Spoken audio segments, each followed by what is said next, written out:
estuvieron haciendo examen físico, estuvieron viendo las historias clínicas. Ya esta semana ustedes van a aprender de esos pacientes a manejar el balance hídrico y qué tipo de hidratación necesitan y cómo vamos a empezar.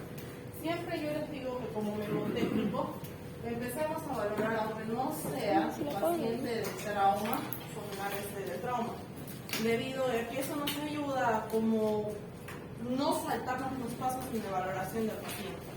¿Ya? Cuando hagamos A y B, vamos a ver vía aérea y respiración, ¿no es cierto? Ese va a ser un tema donde vamos a ver insuficiencia respiratoria, vamos a ver el manejo de la insuficiencia respiratoria, vamos a aprender a manejar las isometrías. Ahorita nos vamos a saltar a la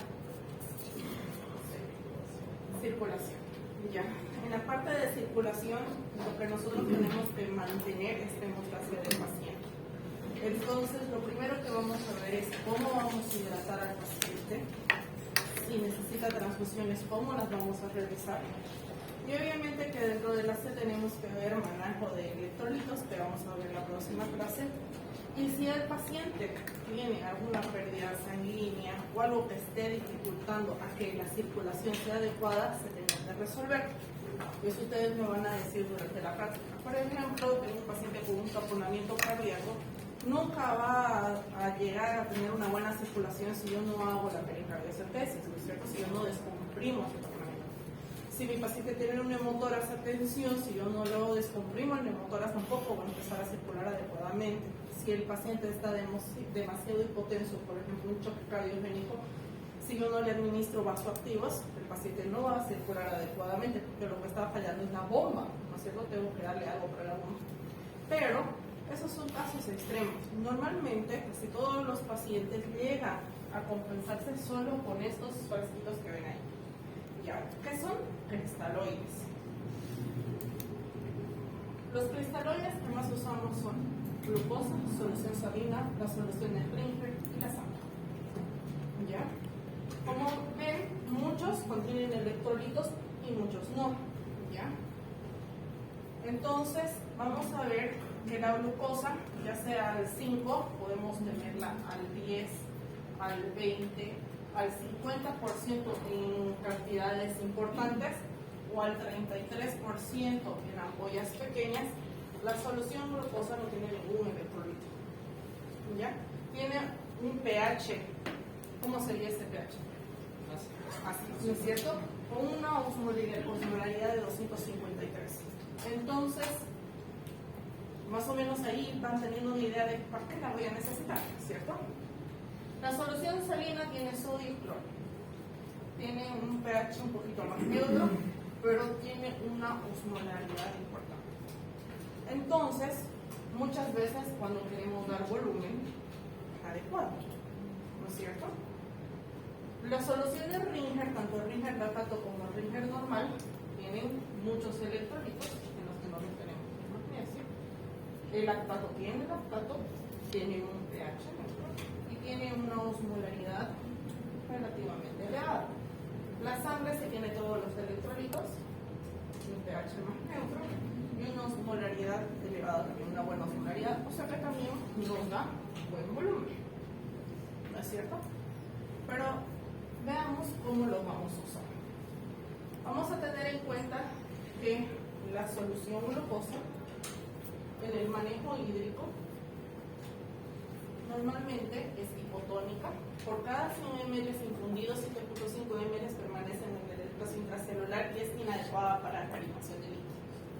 A diferencia de la solución y la salina y los Ringer, que ambos son isotónicos, pueden producir sobrecarga de líquido en la solución salina por la cantidad de osmolaridad que tiene y permanece del 25 al 30% en el espacio intravascular. Cuando las soluciones Ringer pueden producir sobrecarga de líquidos, pueden favorecer a la acidosis láctica porque tienen lactato, ¿no es cierto? La hipoperfusión prolongada, la reducción de la función hepática. El lactato se metaboliza en acetato y puede producir alcalosis metabólica cuando se transfunden en volúmenes grandes. Entonces todas tienen sus pros y sus contras. Si ven esto, ¿qué es lo que está pasando con estos pacientes? ¿Qué ven acá? ¿Qué les está pasando? Crisis convulsivas, ¿no? ¿Qué ven en la tomografía de aquí abajo?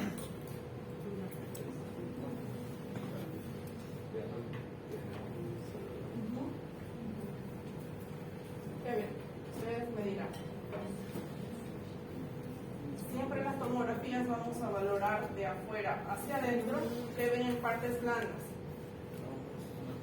Tiene su cefalohematoma, ¿no ve? ¿Cómo está la parte ósea? Tiene un hundimiento, ¿no es cierto? Probablemente sea una fractura ósea, fractura de cráneo. ¿Qué ven en el parénquima? Sangre. Entonces es un hematoma intraparenquimatoso que está desviando la línea media, que colapsó el ventrículo. Entonces probablemente es un traumatismo craneoencefálico. ¿Ya?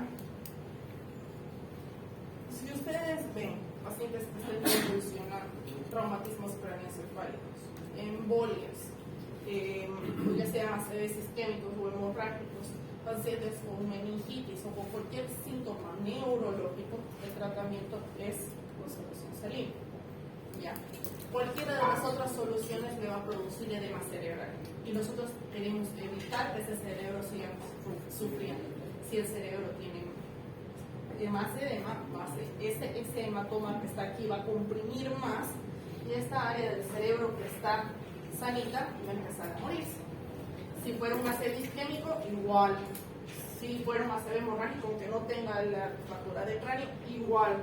Si está convulsionando, las convulsiones producen edema cerebral, igual. Las infecciones producen cerebral. Si yo le doy otro tipo de solución, el paciente debe empezar a sufrir. ¿Y qué contiene la solución salina? Sodio y cloro.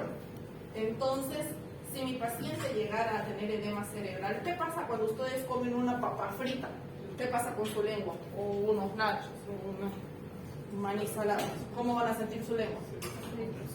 ¿Seca por qué? Por la sal, ¿no ve? Entonces, sí, paralelamente, las soluciones salinas nos sirven para hidratar porque tienen gran osmolaridad, pero nos sirve como para volumen.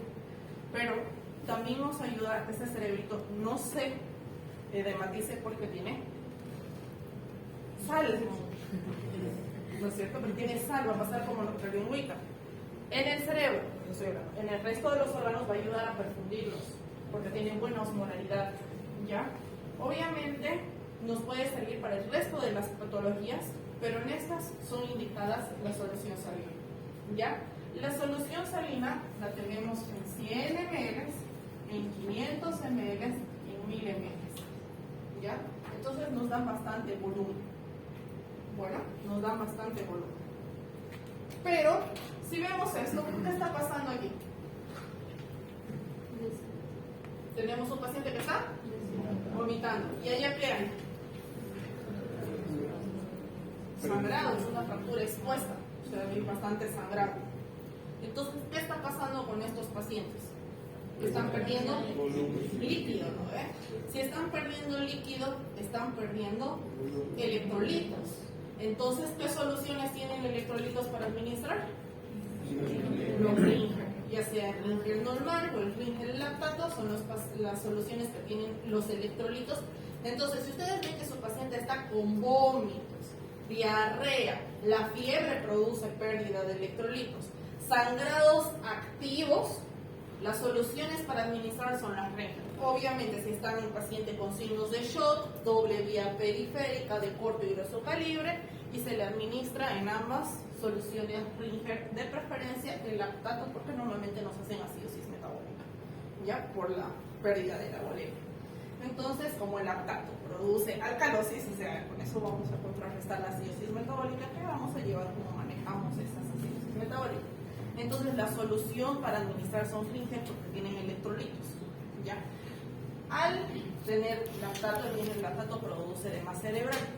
El Ringer normal puede administrarse en los pacientes que vimos anteriormente neurológicos, pero no tiene tanto sodio como para contrarrestar el edema cerebral.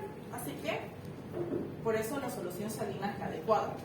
Si ven, las cantidades de mil equivalentes de sodio y cloro son menores a la solución salina, que tiene mil equivalentes mayores, ¿ya? Entonces, si mi paciente pierde líquido, Ringer. Si mi paciente es neurológico, fisiológico. ¿Y dónde metemos las destrozas? Cuando nuestros pacientes tienen signos de hipoglucemia, ya sea que estén con sudoración, que normalmente viene en eso, con sudoración de deterioro neurológico, bueno, ansiedad, hambre, irritabilidad, temblor, cansancio, palpitaciones, pueden ser signos y síntomas de hipoglucemia. Entonces, nosotros le vamos a medir la glicemia capilar y vamos a ver y vamos a constatar la hipoglicemia y la solución administrar es la solución dextrosa. La solución dextrosa viene al 5, al 10, al 20, al 50% en soluciones de 500 y de 1000 ml. Y al 33% viene en ampollitas de 20 ml. También tenemos el 50% en estas ampollitas de 20 ml. Entonces, vamos a saber, si mi paciente está deshidratado con hipoglicemia, yo le voy a poner un Ringer y una destrosita paralela, ¿no es cierto? Si vemos que mi paciente está con hipoglicemia. Si mi paciente es neurológico, tuvo un ACV, una embolia, traumatismo craneoencefálico, está convulsionando o está con una sepsis de foco meningio, yo le voy a administrar y dextrosa, pero no le voy a dar en estos grandes volúmenes. Yo voy a optar por darle concentradita. O sea, tengo 33% 20 ml, es muchísimo más que yo le dé una solución de gran volumen.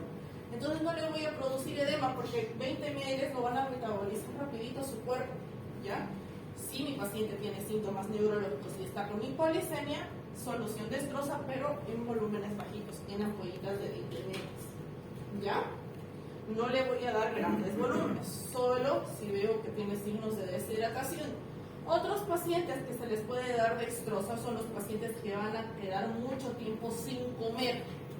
Por ejemplo, hemorragias digestivas altas en los que en el transcurso del día le van a hacer su endoscopía, pero igual al hacer la endoscopía no pueden comer inmediatamente, ¿no ve? Porque los doctores clampearon, hicieron escleroterapia en el estómago, va a quedar sin comer hasta el día siguiente, se les tiene que administrar dextrosita, ¿ya? Aunque ustedes no vean signos de hipoglicemia en pacientes que lo van a ver así en las historias clínicas que están nada por vía oral, ¿ya? Más de 12 horas, nosotros necesitamos administrar dextrosa, porque ¿cómo hace sinasis el cerebrito si no va a haber azúcar?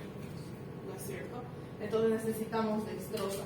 Pacientes hemorragias digestivas altas que van a entrar a cirugías mayores, laparotomías contenidas, cirugías de contención del trauma, colostomías, ileostomías, van a quedar mucho tiempo en el pelo, ¿no es cierto? Entonces tenemos que administrar esas soluciones dextrosa. O pacientes con pancreatitis, ¿ya? Si nosotros vamos a entrar al reposo ganglionar, vamos a dejarlo varias horas sin alimentación o días y se le tiene que administrar su dextrosa, ¿ya? Siempre y cuando no veamos que no tengan signos y síntomas neurológicos, porque mejor es salvar al cerebrito que de hipoglicemia, ¿cierto? Ya nosotros si vemos que tiene síntomas neurológicos, la administración de la dextrosa va a ser enteral por soluciones parenterales, parenteral por soluciones parenterales. Pero, en claro, no hidrata la dextrosa. O sea, si tienen pacientes con deshidratación, traumatismos, fracturas, que están con vómitos, diarrea, fiebre mucho tiempo, no se administra dextrosa. Solo es para el manejo de las glicemias, ¿ya? Para los pacientes que están con hipoglicemia o sin comer muchas horas. No es una solución para hidratación, ¿ya? Muchas veces incluso se lo utiliza para dilución de los medicamentos porque como no es tan isotónica, sino bastante neutra, entonces podemos diluir medicamentos con eso, pero muy rara vez. Otro tipo de soluciones para el manejo del medio interno son los coloides, ¿ya? ¿Qué son los coloides? Son proteínas, ¿ya? La ventaja de los coloides es que los volúmenes son bajitos, incluso una albúmina al 25 o al 50% lo tenemos en 20, 50 y 100 ml. Si vemos nosotros, son con un pH bastante neutro, son hipertónicas y la osmolaridad normalmente es arriba de 380. Entonces nosotros con una solución de albúmina le estamos dando todos los electrolitos así y le estamos dando buena osmolaridad, ¿ya? Tiene sus pros y sus contras, que ahorita vamos a ver. Las gelatinas, poligelinas, dextranes, todo eso normalmente las van a ver en el uso del quirófano, los usan mucho los anestesiólogos para contener los sangrados. Muchas veces los hacen mismo directo en el abdomen con las cirugías de contención de daños. Lo bueno que aparte de que tienen electrolitos, que son bastante isotónicos, que tienen buena osmolaridad, tienen procoagulantes, ¿ya? Entonces ayudan a la coagulación del paciente. Entonces, si tu paciente está con sangrado muy activo, necesitas contención de daños, va a entrar a quirófano, estas son las soluciones indicadas. Pero son proteínas, y ahí vamos a ver qué pasa. Cuando tenemos coloides, nuestra ventaja es que el volumen de perfusión es menor, porque si vemos, solo vienen hasta 500 ml. En las soluciones cristaloides tenemos hasta 1000 ml. 500 ml me da lo que una solución cristaloide de 1000 me da, o sea, menor volumen. Y una albumina de 20 y 50 ml me dan incluso igual que estas de 500. O sea, el volumen de perfusión es menor. El menor tiempo de perfusión, obviamente, porque hay poquito. Entonces, no es lo mismo pasar una solución de 1000 a pasar una albumina de 20 ml. O sea, pasa en un abrir de ojos. Mejoran el transporte de oxígeno, el gasto cardíaco y la contractibilidad. Las desventajas. Uno, que son más costosas. Porque una albumina de 50 ml, por ejemplo, cuesta entre 250 y 300 ml. Una solución de lactato ringenona cuesta 7 bolivianos. Entonces, más o menos el precio es bastante elevado. Predispone todavía el acúmulo de líquido intersticio. Pueden alterar la coagulación, como le digo, tienen procoagulantes y si la coagulación no está muy buena, el paciente puede afectarse. Pero lo peor es esto: al ser una proteína, ¿y de dónde viene esa proteína? Humano. Es humano. Es como la sangre, solo que la recontrafiltraron con hartos procesos químicos, pero es humano. Es proteína humana. Por eso es albúmina humana. Entonces, al ser proteína, es altamente alergénica. A diferencia de las soluciones salinas o rinca, que son netamente agua, con electrolitos. Entonces, no producen alergia. En cambio, los coloides sí producen alergia porque son proteínas, ¿ya? Las gelatinas son proteínas de origen vegetal, pero son proteínas. Igual pueden ser propensos los pacientes a desarrollar alergia.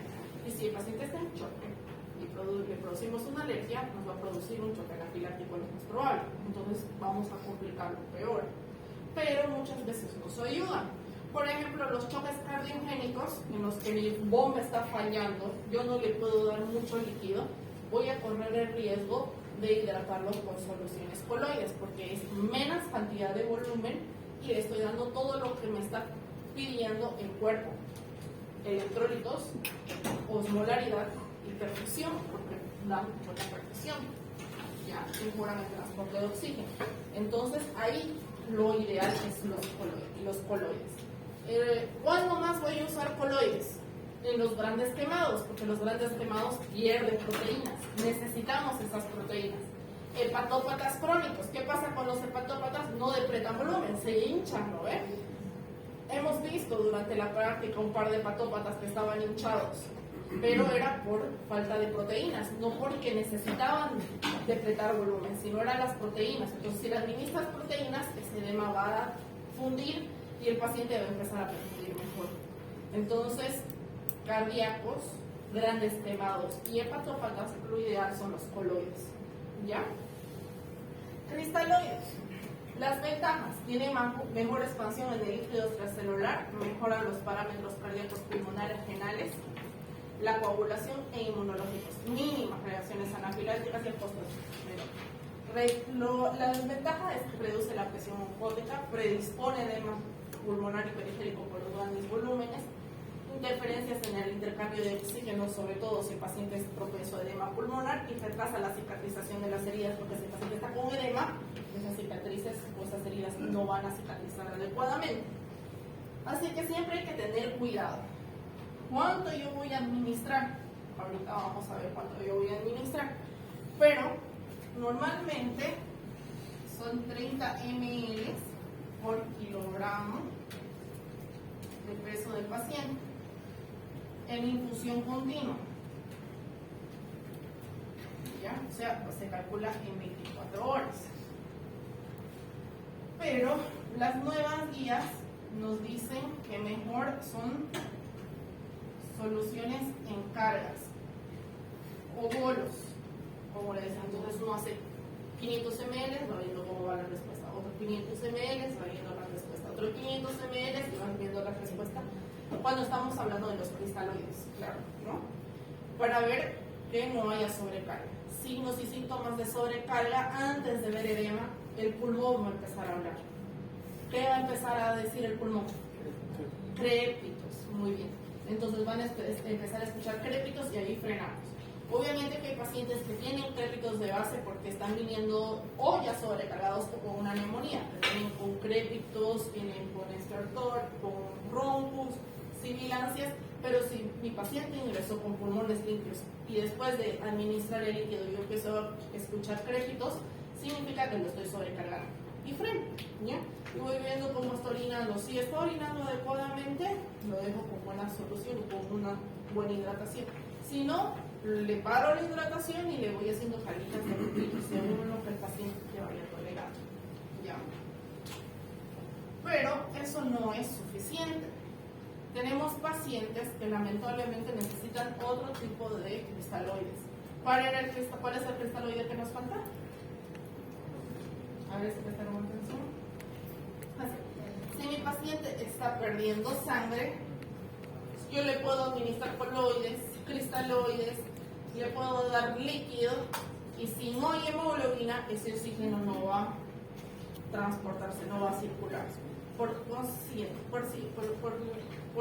tal razón, si mi paciente pierde sangre, le tengo que administrar sangre. Entonces, las transfusiones sanguíneas son otra medida para controlar el medio interno, la hemostasia y controlar la sede de nuestro ABC. ¿Ya? Ahora, ¿qué quiero que tengan en cuenta? Al igual que los coloides, la sangre y cualquiera de sus derivados son proteínas de origen humano, por tanto causan alergia, ¿ya? Y es nuestra reacción más frecuente, ¿ya? Y también quiero que tengan en cuenta, si tu paciente tiene hemoglobina de 1 o 2, que es relativamente o como vulgarmente podría decir, incompatible con la vida, pero está sentado hablando con ustedes, no van a transfundirle masivamente, ¿ya? Hay pacientes que toleran niveles bajos de hemoglobina, ¿ya? Yo solo voy a transfundir al paciente que tenga signos y síntomas de hipoperfusión o que vayan a ser sometidos a cirugías. Por consiguiente, porque en la cirugía van a perder sangre. O pacientes que van a dializar, porque ¿qué pasa con la máquina de diálisis? ¿Alguna vez han visto dializar a un paciente? ¿Sí? Si ustedes ven, la máquina, ¿no es cierto? Tiene un filtro, los tubos, otro filtro, y va hacia el paciente. Cuando entra la sangre, se filtra y vuelve filtrada al paciente, queda en los filtros cierta cantidad de ml de sangre. Por más de que después tú la laves, porque normalmente la lavamos con solución fisiológica para que vuelva a entrar lo filtradito al cuerpo del paciente, igual queda un porcentaje de sangre. Normalmente los renales crónicos manejan hemoglobinas entre 5 y 7.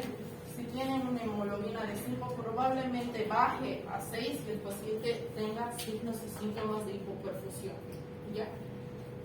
Si mi paciente va a estar sometido a cirugía, lógico, el paciente la van a abrir pared, y en pared, aunque sea por electrobisturí, pierden sangre. Y más si van a hacer cirugías de contención de daños. Las traumatológicas pierden altísima sangre, o sea, esas necesitan valores de hemoglobina un poquito más altos. Pero solo si va a estar sometido a este tipo de procedimientos o tiene signos y síntomas de hipoperfusión, van a transfundir. Si su paciente tiene hemoglobina de 1 o 2 y les está hablando todo pancho, no le vayan a poner sangre, ¿ya? Porque es más contraproducente para ese paciente que algo beneficioso, ¿ya? ¿Y cuáles son esos signos y síntomas de hipoperfusión? Ustedes me dirán. Claro, anemia sabemos que está con anemia, pero ¿cómo está hipoperfundido? Clínicamente, ¿cómo van a ver? Se queda parado un paciente con signos y síntomas de hipoperfusión, ¿qué van a ver? Mareos, ¿qué más? Ictericia. No están ictéricos, más por el contrario. Van a estar diaforéticos, hipotensos, probablemente obnubilados, pero la piel y las mucosas, ¿cómo van a estar? Deshidratadas muchas veces, pero muchas veces no. El signo de hipoperfusión sería cianosis, ¿no? Cianosis periférica, si todavía está queriendo luchar, pero si ya tiene cianosis central, el paciente se está colapsando, ¿ya? Cianosis, desorientación, diaforesis, ya son signos y síntomas de hipoperfusión. Entonces, si yo veo que mi paciente está con una hemoglobina baja y está con estos signos de hipoperfusión, le tenemos que transferir, ¿ya? La clínica manda, no el laboratorio, la clínica, ¿ya? Sabemos que los grupos sanguíneos tenemos A, B, AB y O, y podemos tener grupos RH positivos o negativos. En los pacientes con terapia transfusional conlleva un gran riesgo de las reacciones adversas, desde las leves hasta las muy graves que pueden causar la muerte. Y aunque no crean, yo he tenido pacientes que lamentablemente por solo transfusiones, ¿ya? Las transfusiones deben evitarse hasta donde sea lo posible, por lo que la indicación clínica ha de ser rigurosamente ponderada. Como les digo, la clínica manda, ¿ya? La clínica manda. Si hay pacientes, los lupus eritematosos sistémicos manejan hemoglobinas bajitas, increíble. Los renales crónicos pueden estar aquí hablando con nosotros tranquilos. Ustedes lo ven si están pálidos como papel, pero están tranquilos. Y manejan hemoglobinas 3, 4, 5, hasta 7, como les digo.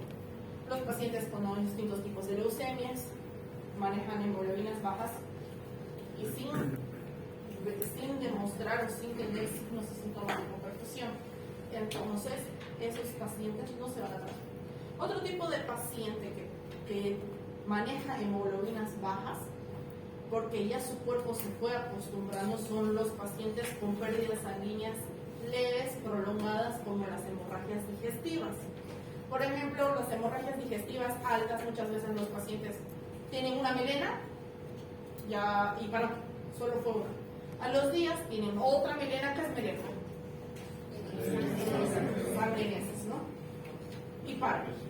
A los días, a las semanas, otra melena. Pero nunca se fue reponiendo, ¿no? Se fue perdiendo, pero la fue perdiendo tan lento que el paciente fue tolerando que esa hemoglobina vaya bajando. Lo tolera perfectamente. Entonces, cuando ustedes lo ven, no tiene signos y síntomas de hipoperfusión, ¿ya?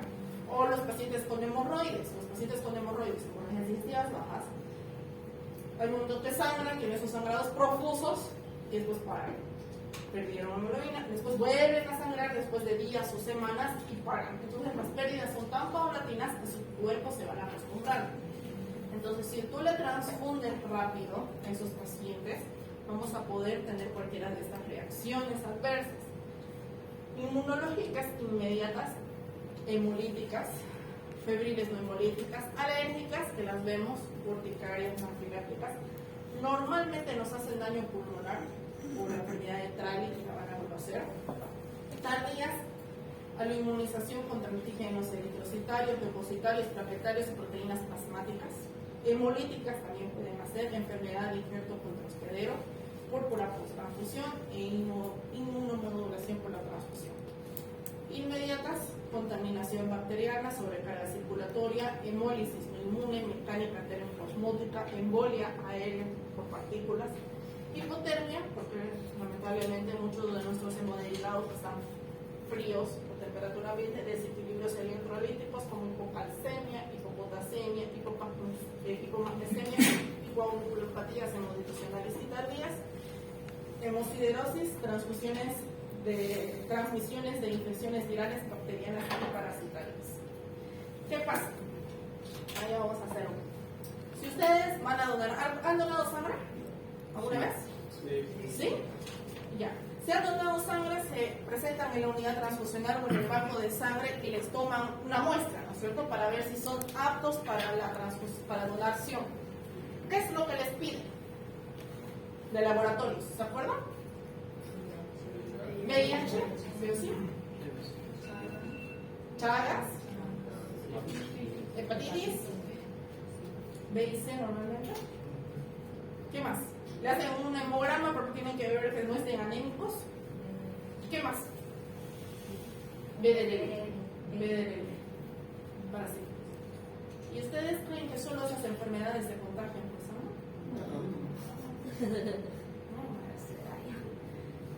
no lo ven? Entonces, por eso tenemos la transmisión de las enfermedades aunque no crean. ¿Qué pasa? Riesgo-beneficio, ¿no es cierto? Riesgo-beneficio. Por eso no le voy a transfundir porque sí al paciente, si no voy a ponderar riesgo-beneficio. Otra cosa, si ustedes donan sangre, ¿ustedes creen que, donadito, fresquito, la sangre va a llegar al paciente? ¿Qué contienen esos paquetes? Conservantes y anticoagulantes. Lamentablemente, porque no van a permitir que esa sangre se coagule, ¿no es cierto? Entonces, podemos alterar el equilibrio electrolítico del paciente y obviamente nos va a dar alergia y todas estas alteraciones, ¿no es cierto? Porque tenemos, por ejemplo, el conservante más usado es el citrato. El citrato nos produce hipocalcemias, trastornos del potasio. Entonces, si nosotros vamos a transfundir muchos hemoderivados, por ejemplo, un paciente politraumatizado que va a estar sometido a múltiple cirugía, vamos a transfundirle varias, entonces hay que empezar a administrar medicamentos directos, no solo los rígidos, sino ya externos, ¿ya? Entonces siempre conlleva que ese medicamento tiene efectos adversos, porque al fin y al cabo es un medicamento, o sea, es como un medicamento que nosotros no estamos administrando y tenemos que tener cuidado, ¿ya? Muchas veces, y si tenemos buena suerte, nuestros pacientes pueden disponer de la sangre fresca total. Esta sí es una sangre recién donada, basada en los se podría decir, criterios de sangre segura, ¿ya? Que no la procesan del todo, ¿ya? Lo bueno es que vienen en volúmenes adecuados, normalmente, como les dije, está fresquita entre 6 a 8 horas y tienen todos los hemocomponentes.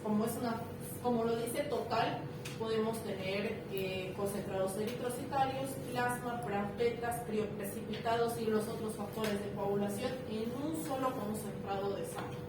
Entonces no necesito empezar a darle concentrados eritrocitarios, plasma por separado, donde voy a darle más volumen y más volumen al paciente, ¿no es cierto? En un solo concentrado puedo yo darle todo. El contra de este tipo, que muchas veces, y por la cantidad de personas que donan, y porque no es se podría decir, algo común en nuestro medio que la gente vaya a donar porque sí sangre, no tienen los bancos de sangre esa predisposición. Significa que cuando les llega un paquete de sangre total recién donada, empiezan a procesarla y desfragmentarla, porque ¿qué hacen? La desfragmentan, ¿no? La desfragmentan a concentrados eritrocitarios, sacan para plasma, sacan para plaquetas y sacan para los otros factores de coagulación de los 500 ml que nosotros donamos, ¿no es cierto? Porque normalmente necesitan almacenarla y empiezan a ponerle sus conservantes y sus anticoagulantes, por el hecho de que no siempre van a tener a predisposición este tipo de sangre. Normalmente necesitamos, por ejemplo, los politraumas van bien con sangre fresca total, pero como no todos los días donan las personas, no todos los días podemos disponer de esa, o sea, que es muy raro. Podemos pedirla, podemos tener la suerte, pero es muy raro tener. La que más usamos es esta, concentrados eritrocitarios. Es un componente obtenido de la remoción de una parte del plasma de la sangre total, que contiene mayoritariamente eritrocitos. La función del transporte de oxígeno, porque tiene mayor cantidad de hemoglobina, ¿no es cierto? Entonces, eso es el criterio del paquete eritrocitario. Indicaciones. Las cifras de hemoglobina y hematocrito no son indicativas para decidir la necesidad de transfusión. Es la sintomatología clínica que nos hará notar con tomar la decisión. ¿Qué son? Los signos de hipoperfusión. Los pacientes sin factores de riesgo asociados, como cardíopatas ancianos, toleran bien cifras de hemoglobina de 7 gramos por mililitro o inferiores, ya sobre todo si son crónicos. Siempre que la instalación no sea aguda ni estén hipovolémicos, no vamos a optar por la transfusión. ¿Cuáles serían los agudos? Hemorragias activas, politraumatizados, pacientes que van a someterse a cirugías abdominales, cardíacas o cerebrales de emergencia. Esos son pacientes agudos. Los pacientes crónicos toleran bastante bien, entonces no les vamos a hacer pasar y correr el riesgo de una transfusión, ya sabiendo ustedes todos los efectos adversos que tienen, ¿no es cierto? En caso de que estén con sintomatología y obligue a la transfusión, se hará la menor cantidad de eritrocitos necesarias para corregir los síntomas. No se deberá marcar la meta superar los 10 gramos de cilindro o llegar a cifras transfusionales normales. Entonces yo le voy a dar lo suficiente sangre para revertir los signos de hipoperfusión tisular. ¿Ya? Normalmente, cuando tenemos una hemorragia aguda, que podría ser nuestra indicación de transfusión más importante, y vean y observen ustedes esto. Tengo una hemorragia aguda. Tengo que está perdiendo de 0 a 15% de volumen. ¿Y cuántos ml está perdiendo? 750 ml, y solo es el 15% del volumen. O sea, es harto, ha perdido harta sangre. Pero solo voy a tener una taquicardia leve. Puedo revertirla con los cristaloides o los coloides que ya vimos que podemos usar, ¿no es cierto? El flujo urinario todavía está conservado, las extremidades están con coloración normal, el llenado capilar está normal, el paciente está en alergia, que son nuestros signos de hipoperfusión, ¿no es cierto? Si yo tengo una pérdida de volumen del 15 a 30%, mi paciente va a perder de 750 ml a 1500. Mucha, está perdiendo 1500 de sangre, es importante. ¿Qué vamos a ver? Ya va a tener taquicardia, es pregunta de examen, el primer signo que se altera con hipoperfusión, o sea, con signos de choque, ¿ya? Podemos revertirlo con cristaloides y coloides y puede ser posible la transfusión, dependiendo. Si ustedes van a llevar, ven a ver que su paciente va a estar sometido a algún procedimiento, obviamente van a transfundir, ¿no es cierto? El flujo urinario ya va a estar disminuido porque el primer órgano que se afecta en choque es el riñón. Va a estar disminuido, el paciente ya va a estar pálido, el llenado capilar va a aumentar, y ya va a estar ansioso o agresivo, obviamente porque ya no le está llegando oxígeno al cerebro, ¿ya? Ahora, sí o sí voy a transfundir cuando yo tengo una pérdida arriba de 1500 ml, ya está taquicardia, taquiménico, ya hay hipotensión, o sea, ya no hay un sistema compensador. Yo le voy a administrar cristaloides, coloides y probablemente lo voy a transfundir. Probablemente si veo que va a ser necesario. Ya el flujo sanguíneo está menor, está pálido, ya los signos mayores de prolongación del llenado capilar, ya está ansioso y agresivo.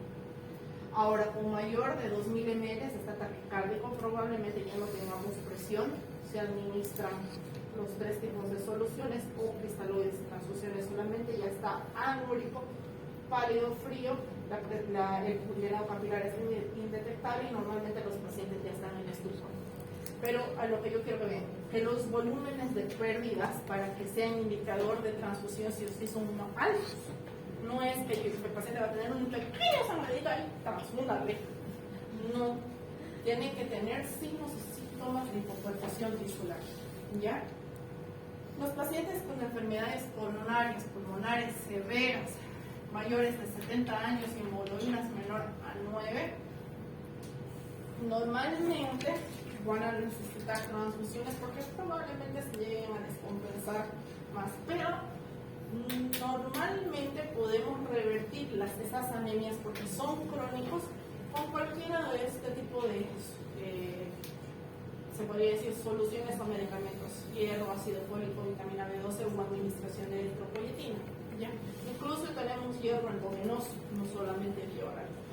Los pacientes crónicos pueden revertir su anemia con este tipo de medicamentos, pero si son agudos y aún así nosotros vemos que van a necesitar transfusión de sangre, tenemos que tener en cuenta que lo ideal es administrar de 10 a 15 mg/kg peso día. O sea, no voy a exceder de 2 unidades en 24 horas, en especial si los pacientes tienen anemia crónica. La velocidad de administración será de 2 a 3 ml por minuto en un volumen máximo por unidad, nos cederá al 10% del volumen corporal total. Los pacientes con una transfusión de un paquete eritrocitario pueden subir de 1 a 1.5 gramos de cilindro de hemoglobina o el 3 a 4% del hematocrito. Siempre hay que vigilar los valores séricos de calcio, como les digo, si el paciente va a estar politransfundido porque el citrato nos produce hipocalcemia. Entonces, si vemos que vamos a pasarnos del quinto paquete globular o eritrocitario, ya voy a tener que administrarle calcio a mi paciente en infusión continua o en horario, porque el citrato va a hacer que baje el calcio. Si baja el calcio, va a alterarse el potasio, y si se altera el potasio o el calcio al mismo tiempo, ¿qué va a pasar? La membrana cardíaca va a alterarse, el paciente va a hacer fibrilación auricular y su corazoncito va a parar. Entonces, sí o sí necesitamos vigilar el calcio cuando van a hacer politransfusiones.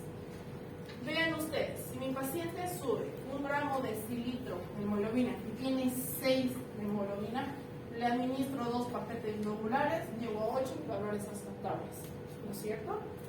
Si mi paciente igual tiene 4, llego a 6, y muchos pacientes con 6 también tienen valores aceptables, y ya revierten los signos de hipoperfusión tisular. Entonces tenemos que tener en cuenta que ya pasados los 2 paquetes globulares, probablemente mi paciente sea propenso a cualquiera de las reacciones adversas que vimos, sobre todo las alergias, ¿ya? Así que vamos a tener en cuenta esto. Si lamentablemente uno le transfundió sangre previo a quirófano y en quirófano tuvo pérdidas masivas de sangre, obviamente vamos a tener que transfundir bastante. Pero tenemos que tener en cuenta y tenemos que también tomar el hecho de que si le transfundimos porque perdió sangre, y nosotros seguimos transfundiéndolo y el paciente sigue perdiendo sangre, estamos haciendo una exsanguíneo transfusión. O sea, estamos quitándole su sangre para ponerle la sangre de 1000 personas, porque un paquete eritrocitario tiene la sangre de 4, 5, 6 personas, ¿cierto? Entonces, no va a ser bueno para ese paciente, normalmente van a hacer hemólisis. Si nosotros vemos que aún así tiene pérdidas sanguíneas, vamos a optar por coloides, cristaloides, vamos a frenar las transfusiones y vamos a empezar a estimular su médula para que el paciente vaya a producir su sangre propia, no la sangre de extraños. Y ahí vamos a empezar con hierro, ácidos fólicos y un montón de medicamentos que nos van a ayudar a que el paciente empiece a producir su propia sangre, ¿ya? No es que, sigue perdiendo, yo le voy a seguir administrando. Sí, hay que tener un límite para eso.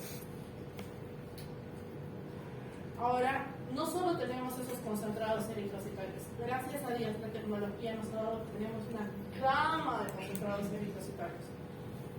Como los lavados. ¿Qué hacen? A la sangre la lavan con solución salina. Empiezan así, el paquetito de sangre, y le van pasando bastante solución salina para que esa proteína vaya lavando y solo quede el eritrocito. Entonces hay menos probabilidad de que este paciente nos haga alergia, ¿ya? Porque las proteínas van a ir saliendo. Eritrocitos lavados. El método se utiliza para la remoción de proteínas del plasma.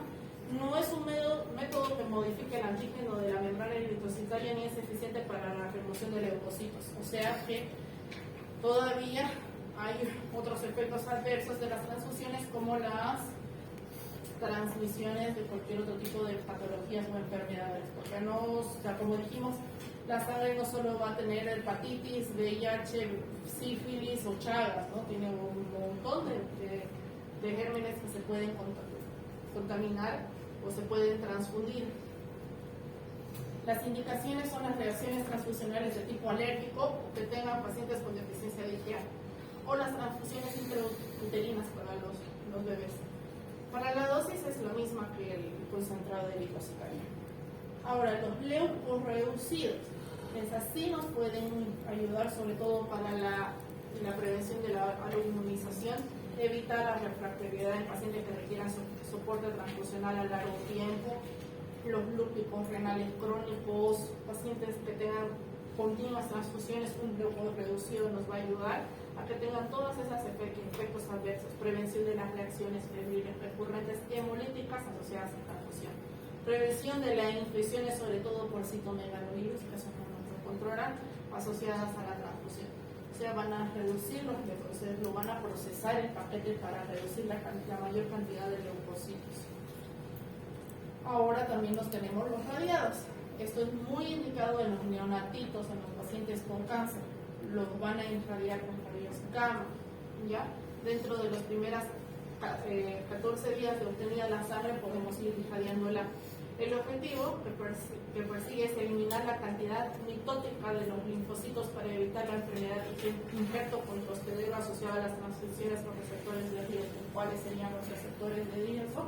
Pacientes que se sometan a trasplante de médula ósea, que requieran transfusiones intrauterinas, neonatos sometidos a transfusiones o uso de membrana o desinflación extracorpórea, transfusiones de neonatos que reciben transfusiones en útero, los pacientes que presenten inmunodeficiencias celulares congénitas con enfermedades de Hodgkin, recién nacidos con peso corporal de menor a 1.200 gramos, aunque también podemos darle a los mayores de 1.200 gramos, aunque son relativas, hemopatías como la enfermedad de Hodgkin o distintas a la enfermedad de Hodgkin, perdón, pacientes inmunocomprometidos por padecimientos de base, tratamientos con quimioterapia, radiación o terapia inmunosupresora agresiva como los lúpicos, anemias plásticas con tratamiento inmunosupresor, es indicado este tipo de los radiados con rayos gamma. ¿Ya? Entonces, menos probabilidad de que estemos contagiándole cualquier otro tipo de patología, pero está radiado, cualquier tipo de infección. Ahora, plaquetas. Igual que los concentrados eritrocitarios, tanto las plaquetas como el plasma fresco congelado, que nos ayudan a la coagulación, vamos a administrarla cuando el paciente tenga signos o síntomas de pérdida de sangre activa. ¿Qué pacientes vamos a tener que lo tenemos día a día? ¿Y a quién no le ha dado? Me va a levantar la mano, ¿a quién no le ha dado? Tienen plaquetas bajas. ¿Qué tipo de patología? Dengue. ¿Quién no le ha dado dengue? Uno de todos nosotros no le ha dado dengue. No, 3. Cuando te da dengue o cualquier otra patología viral, las plaquetas tienden a caer. ¿Ya? ¿Cuánto es el valor normal de las plaquetas? ¿Cómo? De 150 a... Bueno, 450, 400. Ya. Entonces, valores normales de plaquetas. Normalmente, o muchas veces, hemos visto pacientes con 1000 plaquetas, 2000, pero que no tienen sangrado, que están, sí, tienen su rash cutáneo como los dengues o cualquier otro tipo de patología. Los hepatópatas crónicos manejan plaquetas bajas, porque ya están formando plaquetas. Entonces, si mi paciente no tiene signos de sangrado activo, yo no le voy a transfundir plaquetas, ¿ya? Pero si aún así, porque ha pasado que pacientes con dengue o infecciones virales han tenido que ser sometidos a cirugía, yo si no van a estar sometidos a cirugía, como los concentrados eritrocitados, sí voy a indicar plaquetas, ¿ya? Porque si no hay plaquetas, ¿qué va a pasar? Va a empezar a sangrar demasiado el paciente, porque no va a haber que forme el taponcito. Entonces, sí, cirugías y pacientes con signos de sangrado activo son las indicaciones de plaquetas. Nosotros podemos tener concentrados plaquetarios obtenidos de sangre total, que es el fraccionamiento de la sangre total en volumen promedio entre 45 y 60 ml, para tener una concentración mínima de 5.5 a la décima, o concentrados plaquetarios obtenidos de un sistema de remoción de la capa leucocitaria, donde obtenemos también la cantidad aproximadamente de plaquetas. El concentrado plaquetario obtenido por aféresis, que tiene una concentración mayor de plaquetas, normalmente son las indicaciones cuando los pacientes están con sangrados activos, ¿ya? Porque un concentrado de aféresis me da 3 veces el valor de un concentrado plaquetario normal. La función, obviamente, hemostasia, ¿no? La hemostasia es un proceso fisiológico complejo que permite detener el sangrado y la participación de tres componentes: plaquetas, proteínas plasmáticos y vasos sanguíneos asociados a las arteriales. Las plaquetas actúan en la hemostasia primaria y tienen 5 funciones principales: adhesión, agregación, secreción y proveer superficie procoagulantes a la y retracción del coágulo, o sea que nos ayudan a formar ese taponcito que nosotros necesitamos. Indicaciones: solo serán profilácticas y terapéuticas. Estas dependen de las condiciones clínicas del paciente, causa de sangrado, el número y la funcionalidad de las plaquetas. Existe mayor riesgo de hemorragia cuando la caída de la cuenta de las plaquetas es súbita o cuando hay trombocitopenia, que es crónica. ¿Cuánto yo voy a transfundir? Una unidad de concentrado plaquetario por 10 kilogramos de peso o 4 de concentrados plaquetarios por metro de superficie corporal si estamos hablando de pacientitos pediátricos.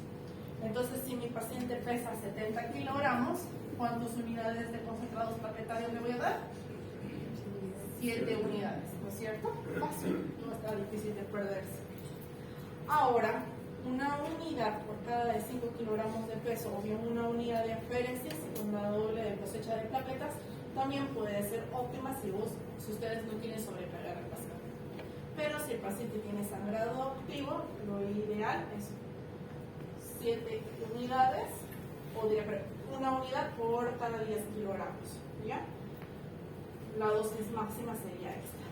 Lo ideal, si vamos a hacer un tapón hemostático, es hacerle plaquetas por aféresis, o sea, que sería una aféresis directa, ¿ya? El pool de plaquetas, como lo llaman, ¿ya? Eso es si el paciente tiene sangrado activo y va a estar sometido a cirugía. El cálculo del incremento del recuento corregido, de la cuenta plaquetaria, puede ser, dependiendo del paciente, la cuenta corregida debe ser superior a 7.5 de plaquetas a la novena. Las dosis de intervalo de la transfusión de la plaqueta deben ser de acuerdo a los requerimientos y condiciones clínicas de cada caso en particular. O sea, yo le puedo transfundir un concentrado una aféresis o la cantidad de concentrados de plaquetas que necesita el paciente, y no es como los eritrocitarios que puedo hacer otro, si veo que sigue otro, y ahí sí yo tengo que ver los valores de las plaquetas para seguir transfundiendo. Normalmente hacemos un control a las 12 o a las 24 horas, ¿ya? Para ver si va a necesitar otro pool o otra transfusión de concentrados de plaquetas. Las contraindicaciones: púrpuras trombocitopénicas, ya sea por los síndromes urémicos que pueda tener el paciente, por la heparina de riesgo de trombosis, hemorragias secundarias, coagulopatía secundaria o deficiencia de factores, o el sangrado debido a efectos anatómicos únicamente. Recomendaciones: no, las plaquetas no son ni calentadas ni refrigeradas. Si las administran, se las administran inmediatamente de las unidades transfusionales. Debe ser aplicación inmediata y en un servicio clínico. El tiempo de transfusión depende del volumen. Las plaquetas vienen en volumen menos que el concentrado eritrocitario, o sea, vienen entre 50 y 100 ml, se transfunden rapidito. No pueden administrarla con otros medicamentos o soluciones y deben sostener inmediatamente si hay una reacción transfusional. Otro componente que se va a transfundir si el paciente tiene signos de sangrado activo es el plasma fresco congelado. El plasma fresco congelado, la ventaja que nos ayuda a la coagulación muchas veces es la dosis para las intoxicaciones por anticoagulantes, el antídoto, perdón. Entonces es ideal porque tiene todos los factores de coagulación. Obviamente dijimos que es plasma fresco congelado, es obtenido a menos de 30 grados Celsius en un lapso de 1 hora y posteriormente está conservado a 18 grados Celsius hasta por un año. Contiene niveles normales de factores de coagulación estables, albúminas e inmunoglobulinas. ¿Qué pasa con el plasma fresco congelado? A diferencia de los concentrados eritrocitarios de cualquier tipo o las plaquetas, el plasma fresco congelado tiene mayor cantidad de albúmina, ideal para los pacientes que mencionamos: cardiópatas con sangrado activo o pacientes hepatópatas porque les falta albúmina, les falta proteína. Pero ¿qué pasa? Como tiene mayor cantidad de proteína, es más alergénico. Entonces, más probabilidad de que el plasma fresco congelado nos produzca alergia. Ya, así que hay que tener cuidado. Aporta factores de coagulación de la fibrinólisis necesarios para la corrección de coagulopatías, para el uso clínico y sistema variante de acuerdo a la preparación y conservación. El plasma fresco congelado, que es como mínimo contiene 70% de los factores de coagulación. Ahora también podemos hacerlo desprovisto de crioprecipitados, que es el remanente después de haber separado los factores de coagulación que precipitan en frío. El crioprecipitado, factor 8, Gulenbrand, el factor 13, fibrinógeno o fibrinolactina. Entonces solo van a tener plasma, proteínas, no van a tener el resto de los factores. Las indicaciones son limitadas y debe ser usado para reemplazar la deficiente de factores de coagulación donde no se tenga un concentrado de factor específico que se desee reemplazar. O sea, ustedes tienen un paciente con sangrado activo, pero ustedes no saben si tiene enfermedad de Guillain-Barré o cualquiera de los déficit de factores de coagulación, que tenemos miles de patologías, ¿no es cierto? Sí, ahí están indicados el plasma fresco congelado. Muchas veces los pacientes que van a estar sometidos a alguna intervención que tengan un ITP prolongado, un NR prolongado, que sean hepatopastas crónicos colorenales, que sean un síndrome de hepatorenal, pueden tener trastornos de la coagulación. También podemos reponer los factores de coagulación por separado, las deficiencias congénitas adquiridas cuando existen concentrados de factores específicos. Para prevenir en forma inmediata el efecto de anticoagulantes, nos ayuda el plasma fresco congelado, la coagulación intravascular diseminada aguda, las cirugías cardíacas con bomba de circulación extracorpórea, y va a ser ideal la transfusión de plasma fresco congelado. En pacientes con insuficiencia hepática grave o hemorragia microvascular difusa, hemorragia localizada con riesgo vital, vamos a necesitar plasma fresco. Y en pacientes con tratamiento de anticoagulantes que van a ser sometidos a cirugía de urgencia, que no puedan esperar el tiempo necesario para la corrección de la hemostasia con vitamina K, que es entre 6 a 8 horas, vamos a necesitar plasma fresco congelado. Entonces, lo voy a ver, dependiendo de cuánto mi paciente tenga de prolongación del INR, cuántos de plasmas frescos congelados le voy a administrar, ¿ya? Pero vamos a tener en cuenta que yo tengo en mi cuerpo el plasma fresco congelado circulando por 2 horas. O sea, no es como el concentrado eritrocitario, como las plaquetas que yo le puedo transfundir ahora porque mi paciente va a estar sometido a cirugía mañana. No, si el paciente va a estar sometido a cirugía, tengo que transfundirlo mínimo 2 horas antes o intraquirúrgico para que vaya haciendo su efecto, porque ya el cuerpo, el riñón, el hígado lo van a empezar a depletar, lo van a empezar a eliminar. Desde pasadas las 2 horas el cuerpo lo metaboliza, ¿ya? Las indicaciones prequirúrgicas para el uso son: se recomienda el uso de plasma en los pacientes con un índice de coagulación mayor a 1.5 previa a la relación clínica. El uso de porcentaje no se recomienda por su falta de confiabilidad y de productivo. Los pacientes que tengan alguna deficiencia con un TP de testigo, un INR mayor a 1.5, probablemente también van a necesitar transfusiones, o si vamos a ver en porcentajes menores al 80%, si van a estar sometidos a cirugía, porque 80% es normal, en realidad 90 llegaría a ser normal, pero un TP con un porcentaje de 80% ya vamos a necesitar por lo menos un plasma fresco congelado, porque el paciente va a estar sometido a cirugía y no vamos a correr el riesgo de que salga, ¿ya? Las dosis. Para obtener niveles hemostáticos adecuados se recomienda una transfusión de plasma se realice, como les decía, 2 horas antes de la cirugía, y administrar de 10 a 20 ml de plasma fresco congelado por kilo de presión corporal para lograr una buena hemostasia. Para el cálculo de la dosis subsecuente se calcula el 50% de la dosis inicial. O sea, si yo tengo un paciente con 70 kilogramos, como un adulto, ¿cuánto sería? ¿Cuántos plasmas? Si necesito, vamos a calcularlo con 10 ml. ¿Cuánto? Claro, 700. Muy bien. 700 ml de plasma fresco congelado.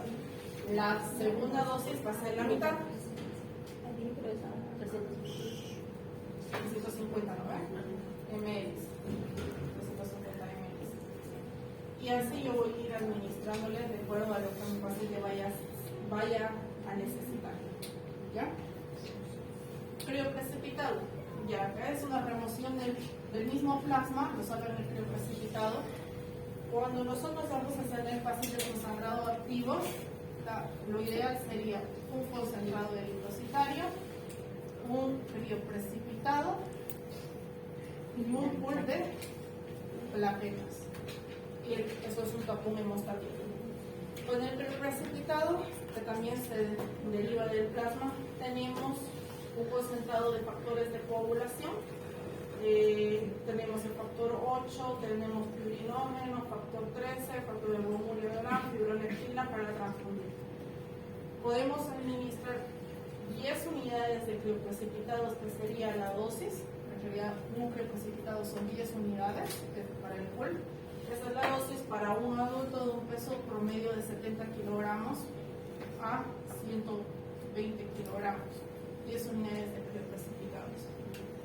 Las indicaciones cuando tenemos hipofibrinogenia, disfibrinogenia, factores de insuficiencia de los factores de coagulación, coagulopatías de consumo, o pacientes que tengan sangrado urémico con el tipo de sangrado prolongado, el cual no responde a la desnutrición.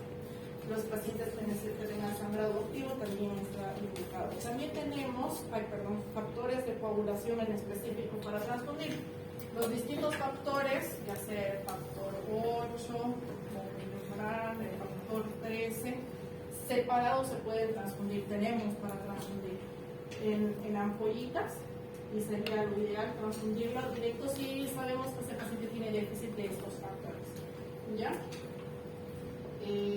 Hasta aquí vamos a ver lo que es transfusiones, y durante la práctica esta semana ustedes me van a decir, porque ya van a ver pacientes, ya tienen que saber a empezar a hacer el tratamiento, qué solución me van a dar, cómo lo van a intentar, y si necesita transfusiones, plaquetas, plasmas, concentrados eritrocitarios, factores de coagulación, su paciente cuando estén designados. Ya ustedes van a decir, así que vayan a repasar para que ustedes me digan, doctora, le vamos a dar tríger, fisiológico, coloides, cristaloides, sangre, ustedes van a decir. ¿Ya? Muy bien.